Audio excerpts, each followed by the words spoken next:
But real America is going to be rewarded because here's the key. Benefit of the doubt. Not one penny should stop going to, we're the richest country on earth. Yeah. Here's the way I say it. I said we have a $6.5 trillion budget. We have $4.5 trillion of revenues. Yeah.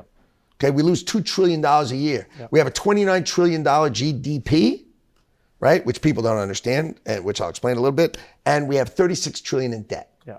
What number didn't I say to a business person? What's our balance sheet worth?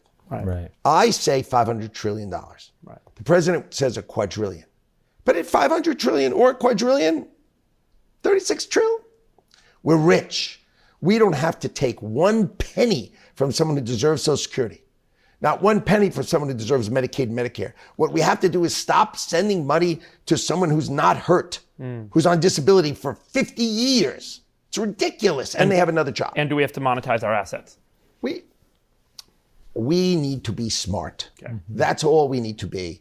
And I'm going to tell you things that are just smart. They're not, oh my God, this is the most brilliant thing ever. This is just smart. There are so many smart things we can do. Like, we'll talk about the post office, right? Think about this. The post office has 625,000 people who work there, and they go to your house every day. You know what the census does?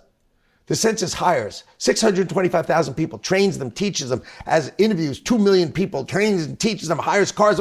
How about this? That's pretty You're smart. Genius. That's pretty smart, Howard. Right? Okay. Like obvious, yeah. Right, but here's what it is. I'll tell you what I'm good at. You're so right. I'm really good at pattern recognition. Yeah. Okay, here's one. Like, tell me 625 of one, and I can point out 625 of another. This is the genius I bring to the government. Seriously, this is core. By the way, you're genius. responsible for all the core data collection as well, aren't you? Isn't Commerce responsible for generating a lot of the GDP for economic? Oh, that's right. I get to talk about GDP and how I'm gonna clean up the nonsense that's in GDP. I can explain that if you make a tank and someone buys a tank, that is GDP. Yeah. But 1,000 people thinking about buying a tank, right, who take your tax money and I give it to them and they go, I wonder, should we buy a tank or not? That's not GDP. Right. You're saying government spending should not be counted in GDP. No, government spending to buy a tank should be. Right. Government spending that's non-productive. Non-productive. This is should not be. This is so important. I don't think a lot of people realize this. How much of GDP is non-productive government spending? How about we do one thing? Yeah.